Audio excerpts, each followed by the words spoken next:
You're tuning in to the Bueno Power Hour podcast.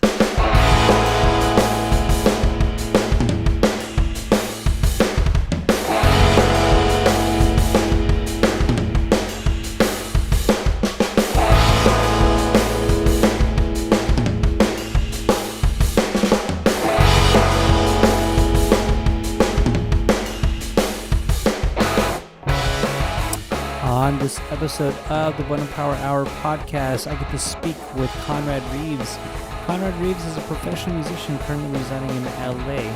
And I got a chance to talk with him after meeting him at the Tiffany Young mini tour that she did in New York City. We just talked about humble beginnings, his sort of struggle heading towards the music industry and such. So yeah, lots to sort of talk about, and want to say thank you, Conrad, for giving me the opportunity to interview you, man. So, guys, thank you for tuning in, and enjoy this episode.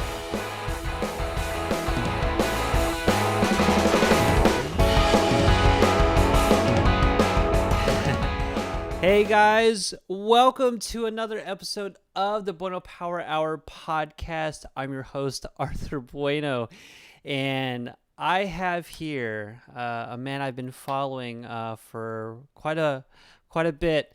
His name is Conrad Reeves. Am I correct? Conrad Reeves? Yes, sir. All right, Conrad Reeves. So it's kind of funny how I met Conrad. To kind of just give you a little bit of a background on how I got in contact with him. I basically actually was at a show. He was actually playing guitar for Tiffany Young for her mini tour she was doing last year. And me and my girlfriend had VIP tickets. And right at stage, Conrad was actually doing some sound check. And I hollered at him, and I think I had said something along the lines of, "Hey, man, how come you're not using fractals, bro?" And yep, I actually remember this, yeah. This is like a year ago. That was funny. It was funny as hell, dude. And I was like, you know what I mean? But I kind of understood why he wasn't using. If anybody doesn't really know about like kind of like guitar like equipment and stuff like that, it really just fractals are just kind of just a condensed version of like the setup that he has. Right. But it's known that it has more of an artificial output than having the original setup, having individual pedals on a chain of pedals and such. So right. Conrad, welcome, and I want to say again thank you very much for agreeing to this interview. I've been wanting to have you in this for a long time. How you been, dude? Man, my pleasure, bro. Thanks for having me. Everything's been good, man. I'm out here in Los Angeles, and just past sundown. It's a really beautiful day. The winter's starting to wrap up, so everything's well, man. Everything's well over here. Oh man, and I'm so jealous because I actually am originally from California, and I used to live in. Oh, no way. Yeah, I used to live in the Central Valley, and I used to live in like Fresno, California, and then I lived in San Francisco for a while. And that's kind of where I wanted to sort of start off on is really your start, because some of the things that you would post up on the Instagram, and your Instagram is so entertaining, you know what I mean? It's so entertaining. For sure. The reason why I say that is because there have been a couple of things that I've seen on your gram where you would post up sort of like nostalgic moments, and that was in turn like some of the bands that you were listening to at the time. Now, I don't know if most of you know about Conrad, if you guys have been following, but this dude, from my understanding, is a big metalhead, and it kind of you know what I mean. It kind of showed. I mean, just basically on your style, it was kind of like, okay, this dude was putting some work. What I loved is that you were kind of naming some bands that I don't recall what it was, but you were naming some bands on your scene, and I was like, okay, I really got to get this guy in. But let's kind of just talk about the start, sort of like what influenced you to playing guitar, like your, hometown, like kind of the origins of Conrad, like what what Yeah, became? Yeah, let's kind of go there, man. absolutely, man. Um, it was really my uncle. He was a guitar player. He had a rock band. I'm from like the kind of country area outside of the suburbs of Cleveland, Ohio, Mm-hmm. and he had a classic rock band, man. And they were playing bars, and I was just super into music at a young age. I was super obsessed with the Beatles, and I just, you know, begged everybody for a guitar or drum set, like whatever I could get my hands on. I was making Right. my own guitars out of cardboard, and yeah, my uncle, yeah, I was literally, and my uncle, he put a guitar in my hands, and that was really my first start. Um, Unfortunately, I come from like a very messed up family, very like a, Mm. kind of like a lot of abuse and just like not a great environment to grow up in. But music was one thing that was always present, and my grandma had played the piano, and my dad had played the banjo. So there's these little pieces of music here and there, Mm-hmm. and just kind of putting those together at a young age, like is what really kind of gave me my spark. Just having my uncle's little guitar to mess with that he left around the house, and my dad's old banjo, and so yeah, that was what started the obsession, man. And for whatever mistakes my folks made, like they did push me to. They did see that I was gifted with music, and my mom would like threaten to ground me if I didn't play my guitar when I was like 6 years old. So, and then so I cannot, I can never, I can always thank them for that, for whatever else kind of crazy shit was going on with them. Like that was Right. great. And that was my start, man. And shoot, I got really lucky. I feel like God was looking after me. I had a guitar teacher, who was way too good to be a guitar teacher in a music store. And Mm-hmm. he gave me so many shortcuts at such a young age and showed me how to practice, how to be patient, how to use my pinky finger, how to learn basic jazz, what's the dominant seventh, forced me to read music. Like his name was Jay Albert. Mm-hmm. He's out of Berea, Ohio, Song Dog Music. He's still a great educator out there. And Wow. he's kind of expanded his hustle into his own like, music school. But yeah, Jay was really important for me, and I just kind of went crazy with it and practiced a lot. Like that's kind of all I did, and I just played a lot of music around the house. Like I was just kind of stuck in my room playing guitar, and Wow. yeah, Wow. man. What was your first electric? Man, my very first electric was this thing called it was like made out of particle board, man. It was like a $80.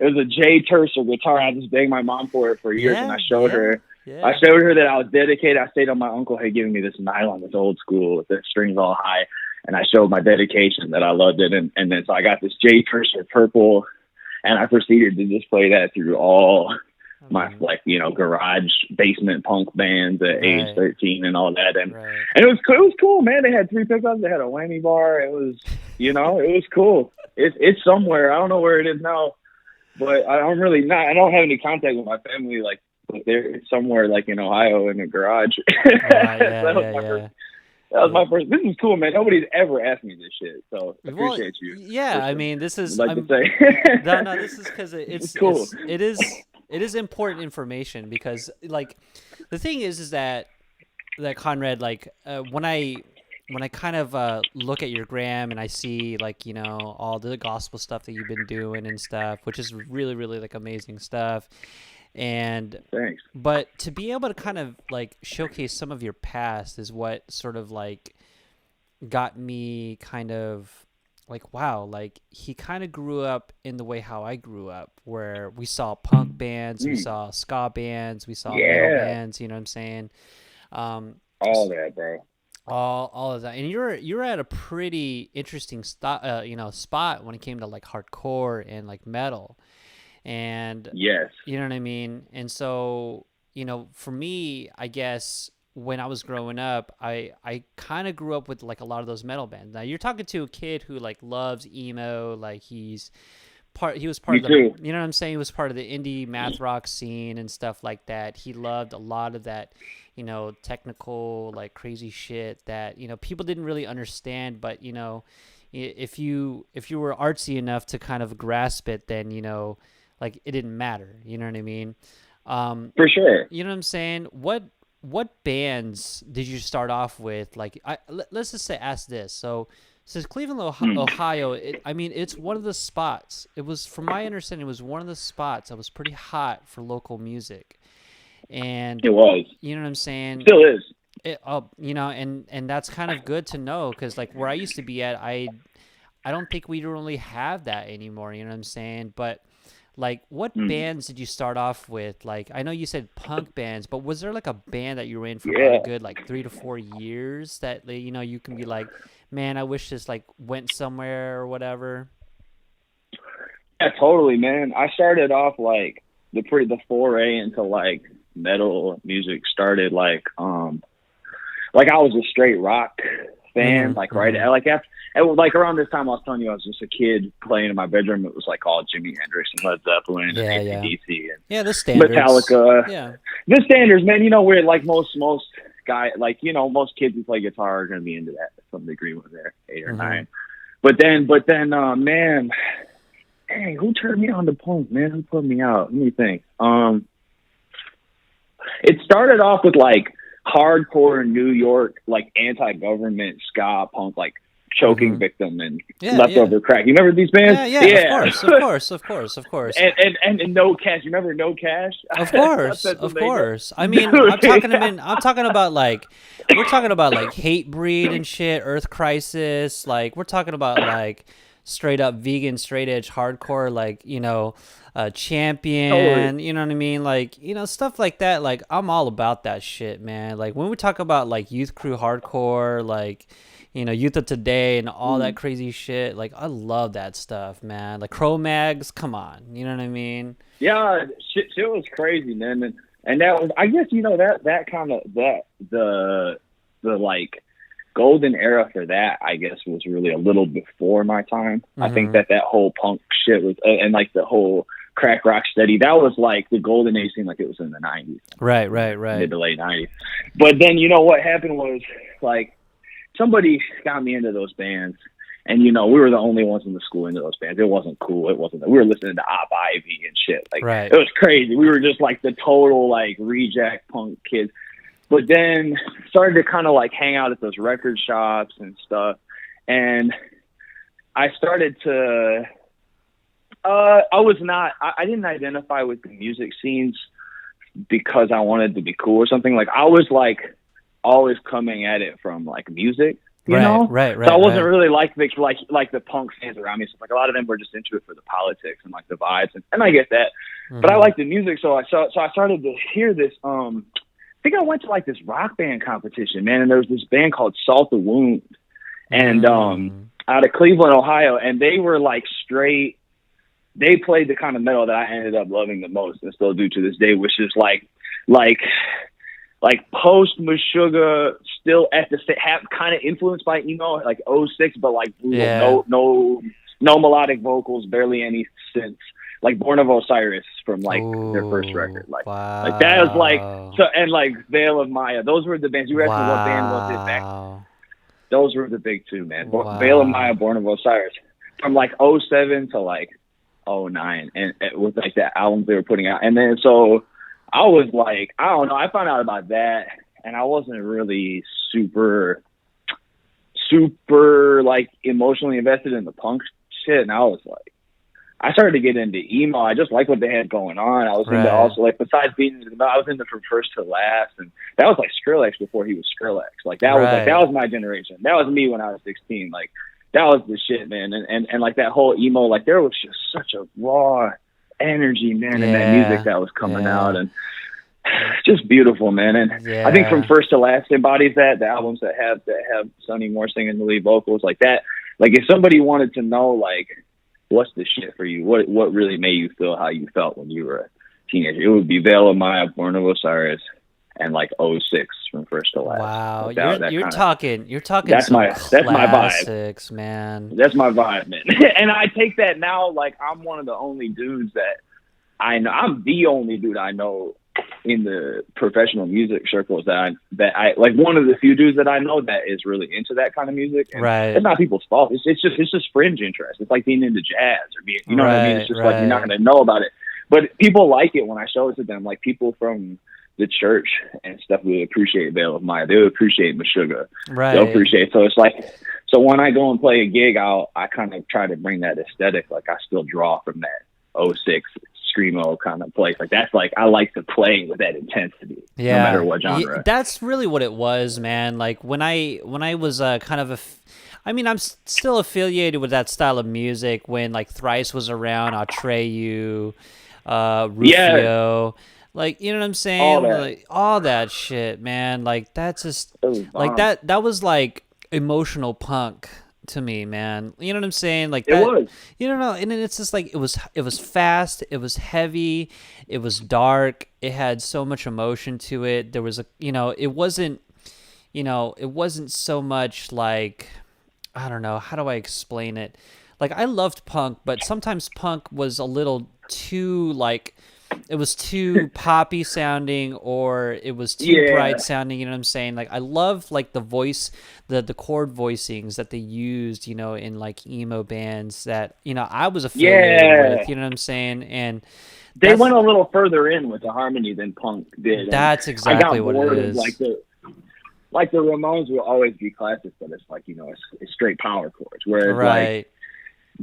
a part of the component of the whole like emo and screamo thing is that people were like they were trying to find like the most like painful chord changes to like express themselves. So you hear all these like Right, really right. musical bits, man, and all these Right. records, and that was one of the coolest things about that era to me was like just the pain in the music that they were really going for it. They were Right, really going right. for it. Man, it just brings me back, and when you tell me this kind of stuff, because I used to listen to just a lot of that crazy metal stuff, and then going back into like punk emo stuff. Like Yeah, Necrophagist was one of my favorite bands at the they time. were Um, crazy. Yeah. yeah, they were crazy. Between the Barry and Me, I actually got to see them play Oh like yeah. years ago. You know what I mean? Yes. And they blew me away every time. Like I heard every record, even some of like the hardcore, like the metalcore stuff. Like Into the Moat was one of those bands I was into. What was another one that I was listening to for a while? It wasn't Suicide Silence. It was probably some They were other sick, band. dude. Yeah, Like volumes, volumes. I mean, and R.I.P. to their I heard their guitarist just passed, tragically yeah, recently. right, But volumes was another one of those bands that was really on that. Like to me, that was all these bands that you're bringing up their names now. Now this is like that was the scene. They kind of were separate from the emo thing. They right, didn't get so far into their emotions. To me, they were on the same path of like Meshuggah. They were like, yo, right, motherfucker, right, like right, check this shit out, like right, brutal right, breakdown, funky. right. Like it was almost like kind of like Tool, but then people, everybody's got something to say about Tool. I think that this kind of Tool was a way more mainstream vibe than Right, the metal that right, we're talking about. right, But it's right, more like Tool than it is like From First to Last to me. You know what I mean? Because it's at least because of the vocals. Maybe right, musically it's more like From First to Last, but that vocals it was way more somber and way less about like being open and expressing yourself. They just get up there with their hair in their face, just crushing it. You know what I mean? Like it wasn't like this is my fucking heartbreak, right. you know, Well, which I love, right, but right, it's different. That's why I always come back to Meshuggah, man, because I feel like they set that precedent. They were just like, it was fucking brutal. It was like all about the instrumentals, it was just well, brutal. I can kind of safely say then were you a fan of like Seosin and stuff like that? Like, were you into Oh, those of types of course, man. bands? Oh man. Yeah, dude, I had gauged ears, bro. I had zero size gauges. Man, it was going down. Theos and all that shit. Those were the days, man. Oh man. That's what's up. Wow. Yeah, you're just Cool, bringing me man. back. It's You're like, bringing me back. you know what I mean? Yep, bringing me back, You man. That's freaking crazy. bringing me I haven't heard back. Theos since high school. I haven't heard that Mm. name. That's crazy.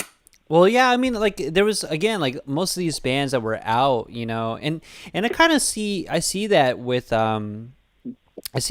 you're playing like because it just seems as though like those bands from that era like that were playing that melodic kind of shit, they've always had clean Yeah. leads. They were very they I don't know that their tone like that's really what it was. It was like it was thick, but it was like I don't know, it was soft. Like they had a really good kind of Yeah, arrangement, and kind of I guess they had really good cleans and really good like gain.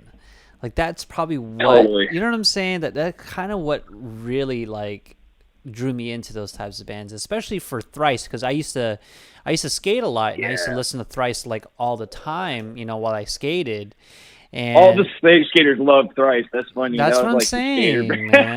That's what I'm saying, That's dude. funny. It's so Yeah. good, and I loved it. I Yeah. definitely loved that shit, but other than that, I mean, like Mm. knowing that, you know, kind of, and I kind of knew that that was kind of sort of your approach musically, because you do put a lot of love in your performances, as like I see you on the Oh gram and yeah. stuff, you know.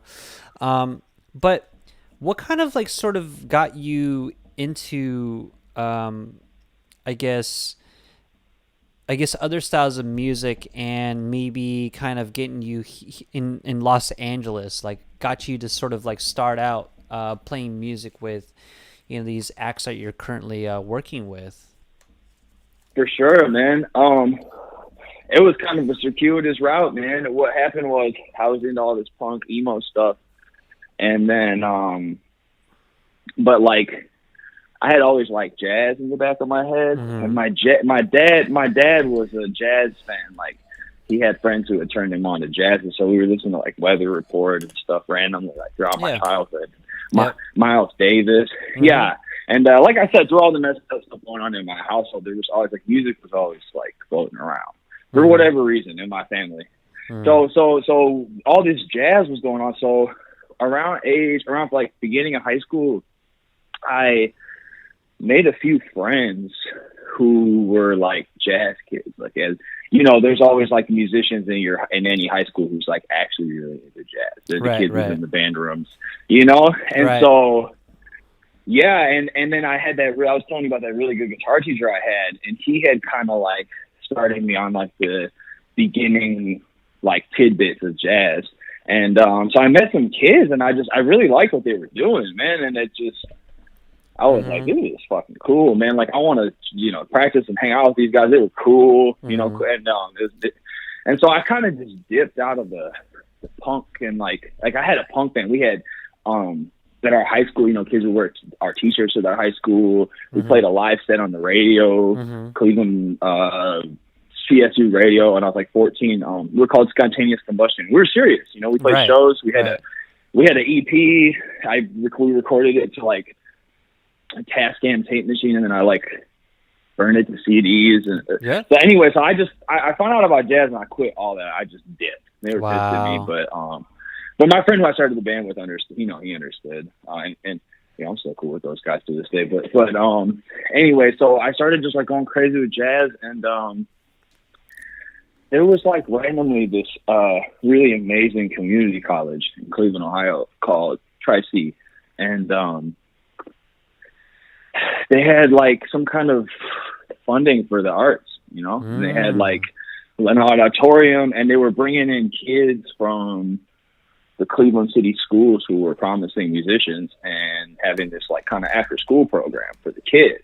And I got involved coming from like the country burbs, like I got involved. I was one of the only kids. I was the only kid coming from the west side, like suburbs. So it was like mostly kids from closer to the downtown Cleveland area. So I got involved in this program. I'm taking the bus down to Cleveland and just got completely engulfed in jazz, man. And what this program did was they had like local jazz musicians from the Cleveland scene were teaching lessons there. And later being a musician in my 20s in LA and teaching lessons, I saw, they were hustling, they were getting their paycheck. But those were our Right. teachers. Right. So we were like 16 and these guys were like 30, and we're like, dude, these guys, this is the shit. Like these guys are cool as heck. They Right.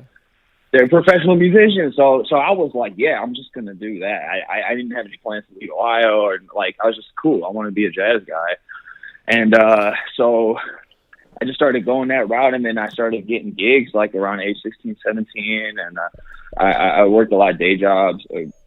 Started mowing lawns, and then I moved to dishwasher. What else did I do? I worked in a pizza shop, drugstore, grocery store, all this shit. And I said that I bought a car, and I was driving to these gigs in Cleveland. And so from age like 16, 17, I was doing little $50, $75 gigs, and was really stoked on it. I was felt like a boss. Like no one in my little crazy suburban school had any idea what I was doing. I was just dipping out and going to Cleveland and playing. I felt like the man. It was great. So I was like, I'm going to do this. I'm going to be a professional musician, hands down. So at that point, it's like you either just leave home and go to New York and rough it out or whatever, or you can go to school. So I found a school who gave me a full scholarship. Wow. And I went to I was like, I'm not paying for this shit. Like, I'll go to New York City and just, like, learn from people. I have an uncle there. I have friends there. Right. But school is fine. If you want to do jazz, it's cool because you get to shed for 4 years and you get to meet people. Right. So I was like, cool. So I auditioned at a bunch of schools.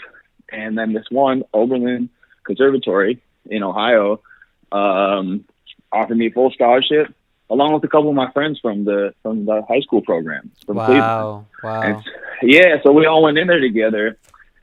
But then, basically, this is all to answer your question of how did I end up playing all these genres? Because while I was at Oberlin, I got involved with the Detroit, Michigan music scene through my homie. Through my homie who was at Oberlin College studying, who's from Detroit. And so I started this slowly. It's like 2 hours from Cleveland, 2.5 hours. So I was driving up there and doing these gigs, and, I hadn't played nothing but jazz for about 5 or 6 years, ever since I quit the punk. And so I'm going and doing these gigs, and like, wow, this is fucking awesome. It was all this music I forgot about, Michael Jackson and Stevie Wonder and Earth, Wind and Fire, like stuff I had grown up on here. I was like, this is amazing. This is fun to play. This is the bomb. Like, to me, this is more fun than the jazz, but those jazz guys can't always handle like a R&B gig. So I was like, okay, I'm going to separate myself.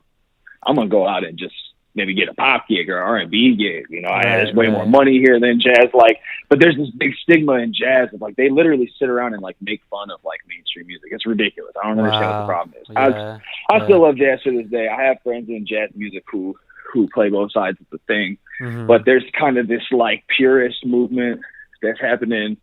It's been happening for a long time, and those guys just hate all forms of music that's not jazz, which I think is completely crazy. I think it's crazy, and there's purists like that in all genres. Yeah, sure. But sure.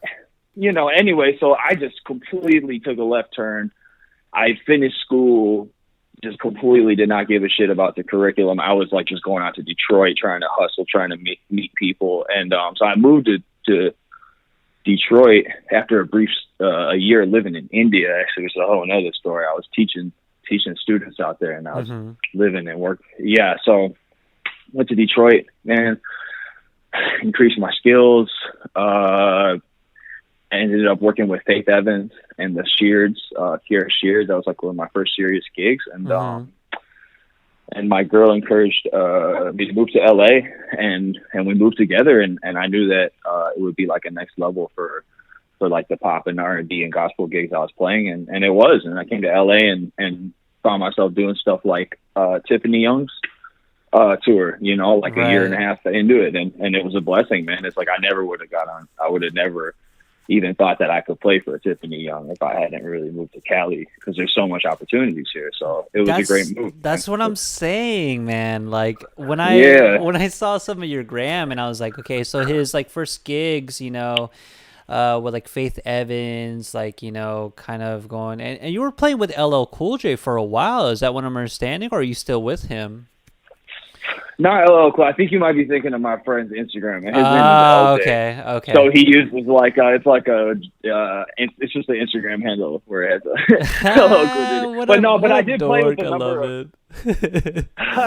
It's awesome, right? But I did end up working with a bunch of like '90s artists, which was really cool. Like when I was with Faith, I'm still playing with Faith for sure. Like I can't wait to play with her. I love playing with Faith. I hope I play with her the rest of my life. I just been in China all year, so I've kind of not been in the States. I haven't been able to play with anybody really, but been blessed on this China tour, but I've been gone. So, but yeah, I ended up working with like Lil Kim and Freeway and Lil Cease, and like it was really fucking cool, dude. Getting into that, like meeting all those '90s like hip hop heroes Mm-hmm. of New York, man. It was a Mm-hmm. blessing. Wow. So Like that's and it's yeah, kind of so strange because like that's how I met you was from the Tiffany tour, yeah, and in New I York. yeah, in New York, and it was I don't know if it was in Brooklyn. I don't remember which side of New York it It was in like was. Chinatown. Was it? We It played it. We played at the was. Bowery Ballroom. We That's put what it. it Wasn't that the venue? was. Yeah, And now we that's like right next door to Chinatown, isn't it? Kind right. of. You're kind of I think you're Okay, right. And I think so. the so me and my girlfriend were out there like in the freezing fucking cold. And I don't know. I don't get Tiffany. I don't get Tiffany, dude. She loves to tour when it snows. Like I don't know what her thought process is, dude. I'm just like, dude, you love it when we're like freezing cold outside, dude. It's insane. I mean, it's part of the New York experience, concert experience, man. Yeah, So it I guess really is, anytime you go to see a man. show in New York, you just you liable you to go freeze. you go by every like kind of conditions, and so like that was kind Yeah, of a blessing for me to be able to meet you at Tiffany's concert. I mean, how did you end up yeah, getting man. getting something like that? Like how did you end up getting a gig with Tiffany, because that's a huge gig, a K-pop star from Korea coming to America and establishing herself as an American artist, and Heck yeah.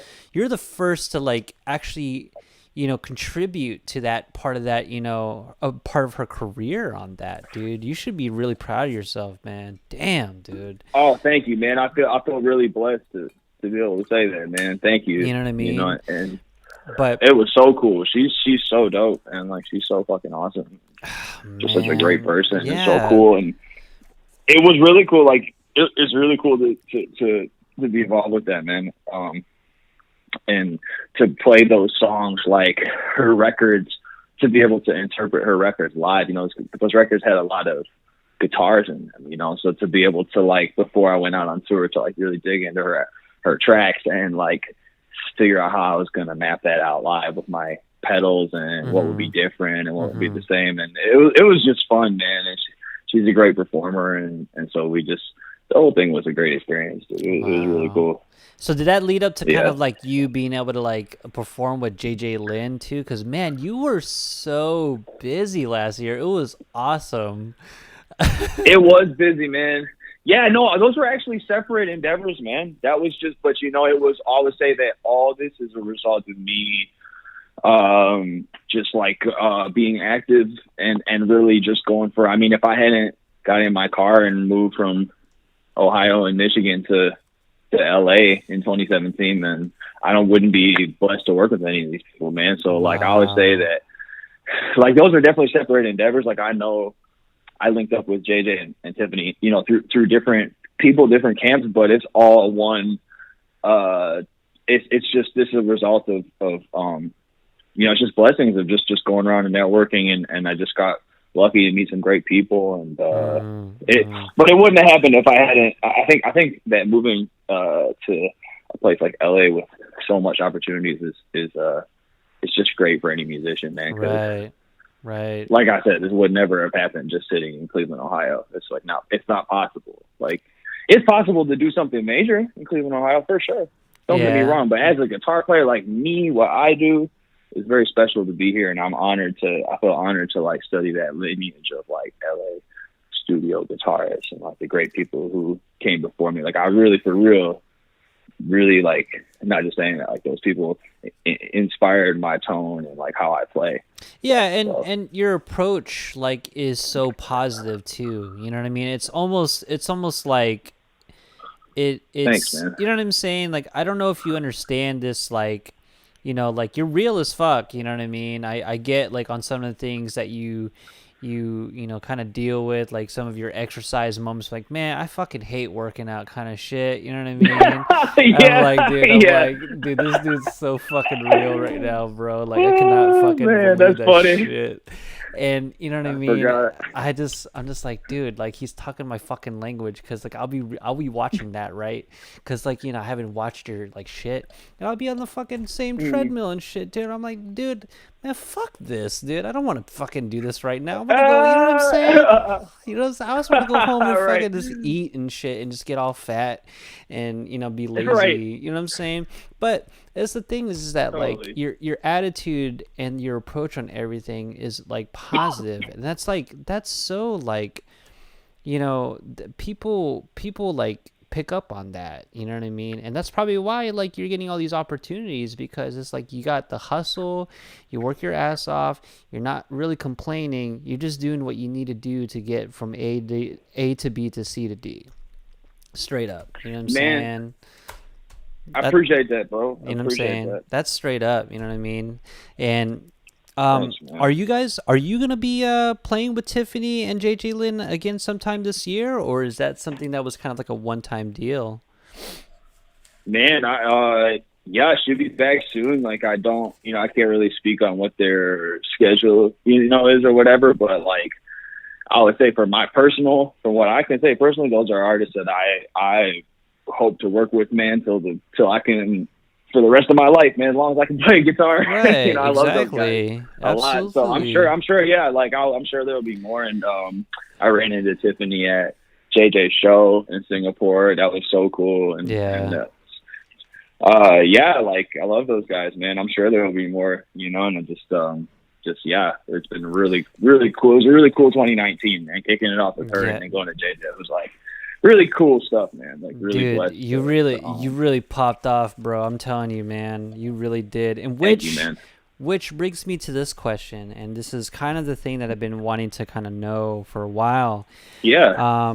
So, as a person who has been following you for little over a year now, I've been kind of curious as to how your album is gonna sound, and I know that over the last, Oh, few good amount of months, you pick at your recordings and stuff. You start gathering ideas on your Ableton program and stuff, and yeah.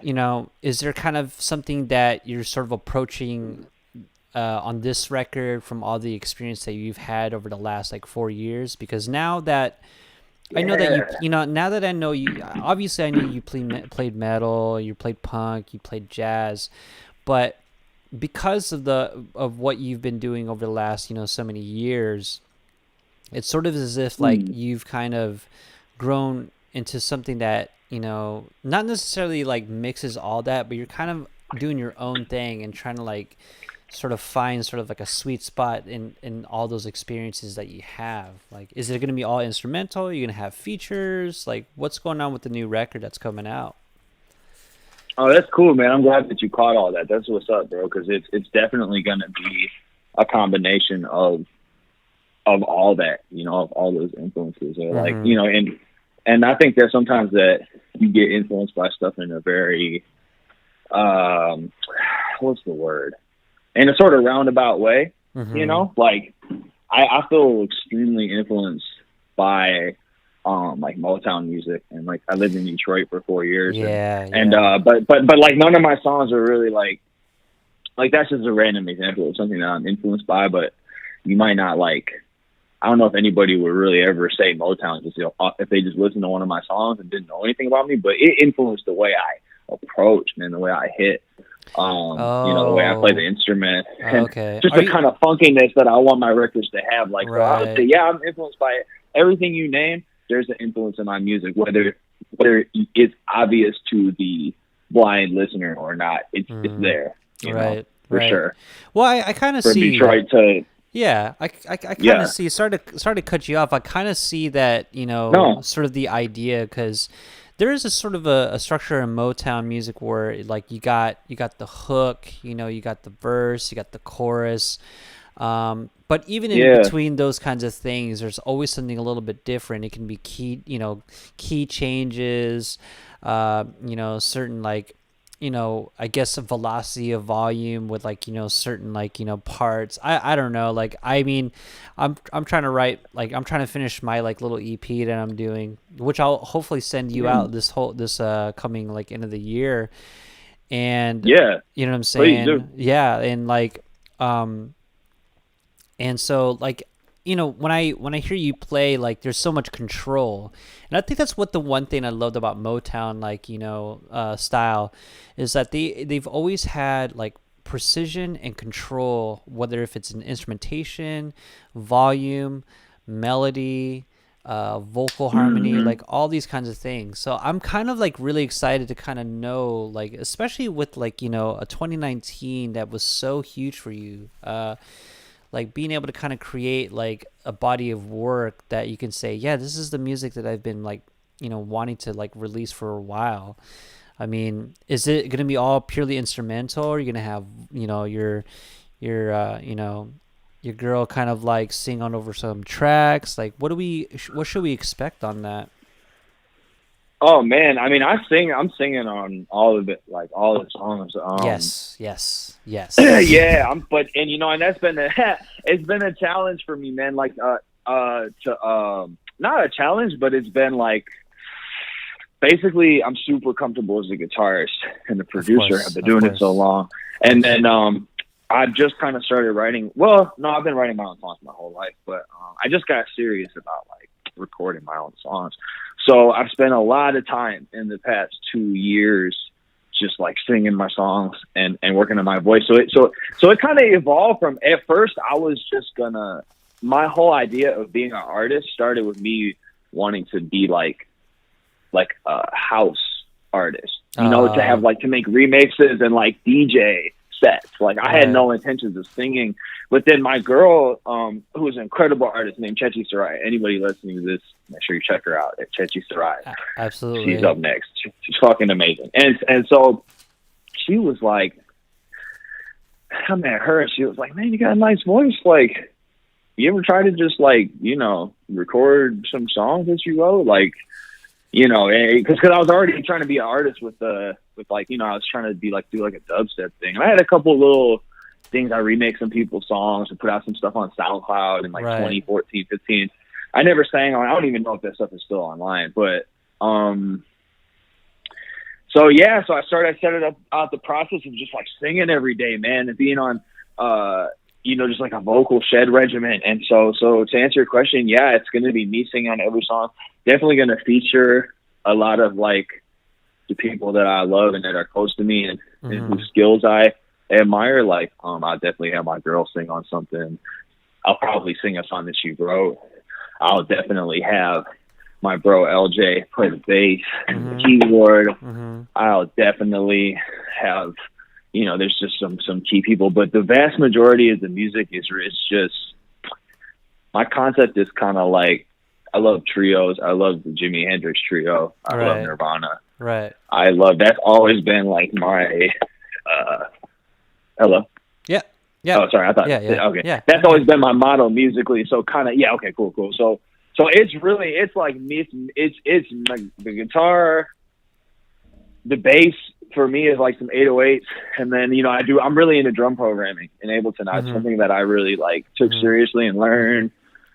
So that's what my music's all about. It's guitar bass, it's bass, it's drum programming, and then I kind of I put effects on my voice. It's me through the filter of my Ableton, and honestly, man, I don't have no, I'm not trying to get into it to like get known or like make money or be. I'm just gonna put music out there and see what happens. Yeah. And Yeah. I do contract guitar work basically for a living. I go on tour with different artists and play for them and like I'm basically and I produce for other artists. So Mm-hmm. like pretty much 2020 for me is just leveling up with that stuff, the touring and continue to work with all these great people I worked with last year, and then Mm-hmm. really be finishing up my own songs, and I want to have those available online. I want them to.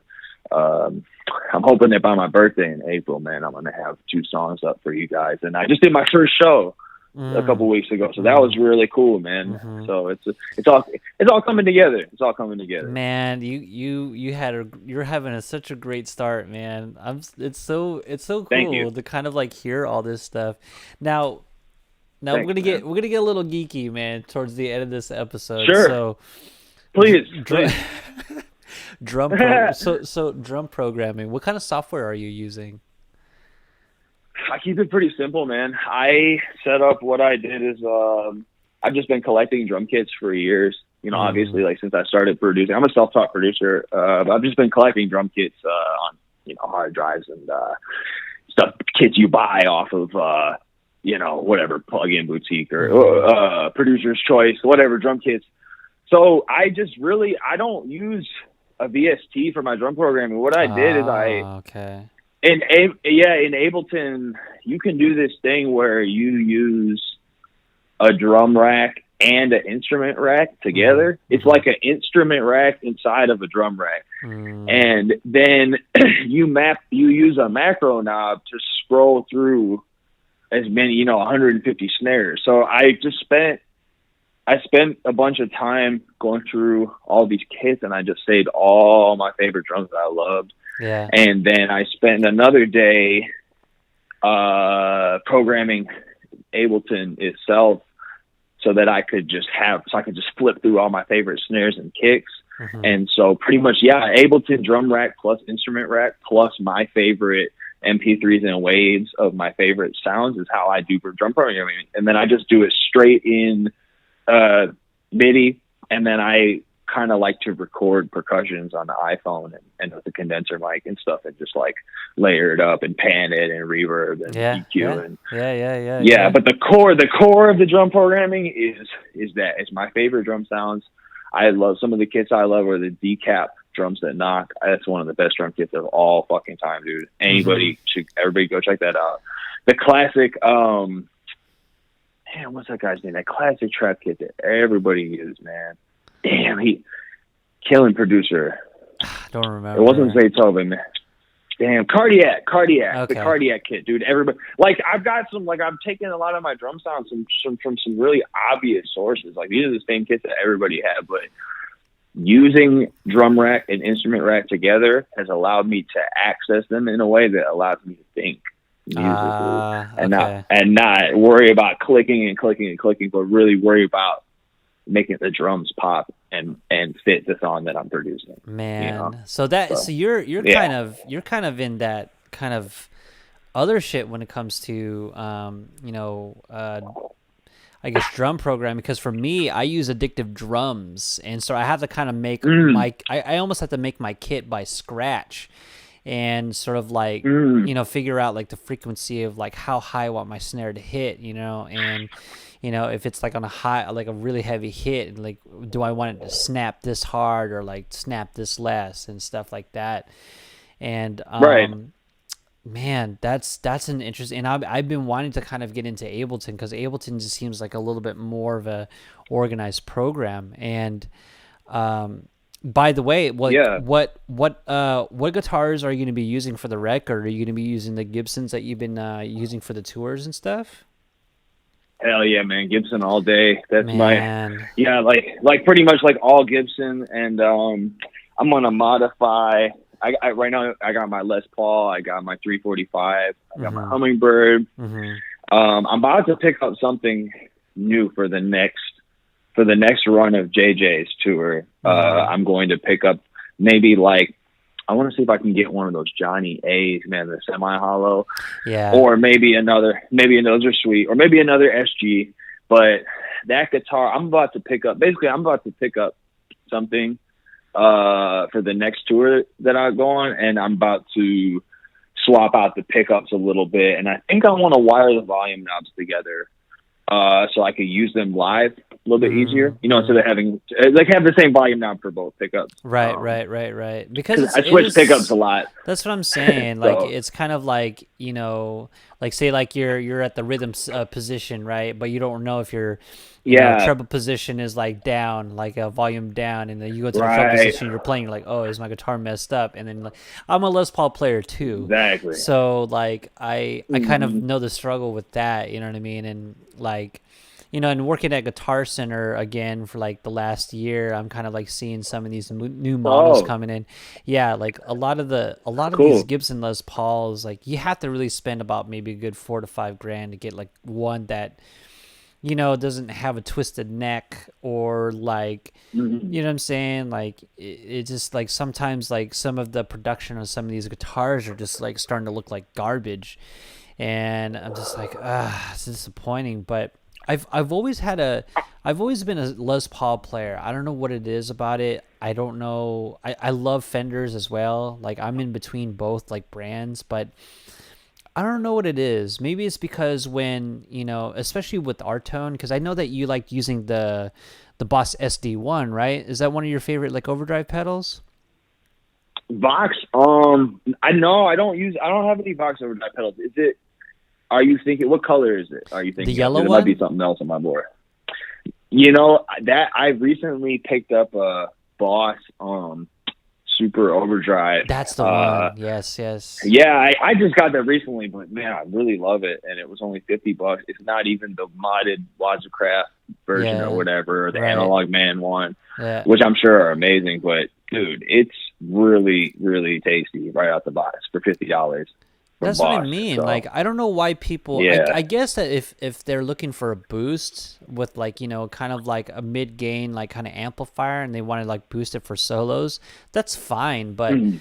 you know what I mean? Like, I would think that with a Les Paul, like since I use like I forgot what the pickups that I'm using for my Les Paul, but yeah, I mean they just sound so fat on the rhythm position, and that's where I'm usually at, is in the rhythm position of the guitar anyway. So it's kind of like, man, like yeah. I love the color on that, dude. But yeah, all your guitars that you busted out, even though that Japanese Fender that you showed us in Tiffany's tour last year, that's still Mhm. gorgeous, man. I'm just like, damn. Oh, I love it. Yeah, I'm gonna use that a little bit, on the record for pretty much for like position 2 and 4 rhythm stuff. That's really, Ah, and for me, with all due respect to Fender, I definitely need a telly and the Strat around. But for me, if it's straight leads in the humbucker or straight like chords, clean chords on the mid and yeah, the neck, I'm a Gibson all day. Like I'm a Les Paul SG 345. Like, but yeah. I love the Strat for the 2 and 4, the Jimi Hendrix, and I Mm-hmm. love a telly for the country, sound. Yeah, the So, twang for but that but that I'm that a bridge pickup on that shit, man. but honestly, yeah. But you know what? Sorry, somebody was just FaceTiming me. But honestly, man, I have on this Les Paul split volume pots Mm-hmm. that make it go single coil, and so I can pretty much get a Strat sound. Like if I just throw on a compressor, I don't really use compressor pedals a lot anymore, but if I just throw on a compressor and just pull those out into single coil, it's pretty much a Strat sound. So these Damn. new Les Pauls, yeah, the new Les Pauls and SGs are making them with the split Wow. pots. So yeah, it's pretty fire. Yeah, I love it. Fuck, So, dude. Well, Conrad, dude, I wanted to say thank you very much for joining in on this episode, man. my pleasure. This means a lot to me, considering that I've been following you for quite some time after the Tiffany tour. Kind of just see you just progress as a musician. Um, I Thanks, would man. hope to like, cause me and my girl are hoping to move to LA. Hopefully soon. Um, Oh, cool. you know what I'm saying? So maybe one of these days I can like take you out to go get some fucking In and Out and shit, and like we just, you know what I mean? Absolutely. You know what I mean? Just hang out We and will, man. shoot the shit. Kind of just show me around, cause like, I Yeah, definitely want to get, kind of want to just sort of like be, I guess, I kind of want to just kind of watch from afar and see how like the music industry works. You know what I mean? Maybe just show me the ropes on things. Maybe even teach me a couple of things or two on guitar. You know what I mean? It'd just be kind of for sure. cool to actually make good friends again, and sort of just like be around people who are like have the same incentives as I do. Just making everybody, help everybody make that bread. You know what I mean? Like, we want to eat, you know what I'm saying? And we want to perform. So that's just how it is. You know what I'm saying? So, dude, Absolutely, man. this was such a fun talk, Conrad. It's been such a long time, dude, and I'm so fucking proud of you, dude. This is such a great opportunity for you, and you've really taken upon yourself to like really get really far into it, and you're gonna be doing just as good, if not better, this year in 2020, dude. I swear to God, man. Appreciate it, man. Man, Dude, thank you so much, bro. I really appreciate your support, man, and thanks for giving me a platform to speak today, man. People barely ask me about my shit, so it was really refreshing to get to talk about where I come from, man. I Oh appreciate you. man, and you know Really, what? really do. We will soon, do something like this again. If I'm at LA, we'll go get coffee. We'll just talk about shit and we'll just kick it, man. If you're down with that, I'm down with that. You Please know what I do. mean? Of course, man. Hit me when you're out here, man. All For right, sure. man. I'll talk to you later, dude. See you later, Conrad. All right, brother. For sure. Take care, man. Lates. And that concludes this episode of the Bueno Power Hour podcast. Oh my God, this is the first interview of 2020, and I can't thank Conrad enough for being at least being able to give me his time to kind of just talk about good times. Really, just seeing someone like Conrad and listen to his story of some hardship and such. It kind of makes me think that, for him to be able to use music as a platform to overcome such demons and such is so sobering. And I encourage anybody, especially in the situation that you're in, that, even though you're in a tight spot, maybe try to find something that you can look forward to that will make you into a better person. And I think Conrad is one of those people that I think I definitely look up to as a musician. He might be younger than me. Actually, he might be younger than me, man, which is kind of crazy. But I do look up to him, and I really love the way how he's sort of just working his shit out, But yeah, hopefully, I get to see him soon in LA and be able to kick it.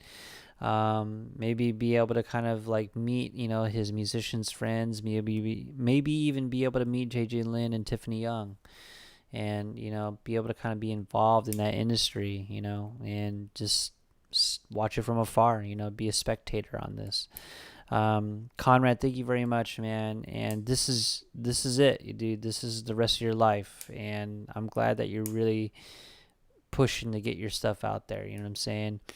As for me, I'm definitely going to be working on a lot of stuff. And as you notice, I haven't really been doing the podcast thing as hard because I'm actually working a record myself.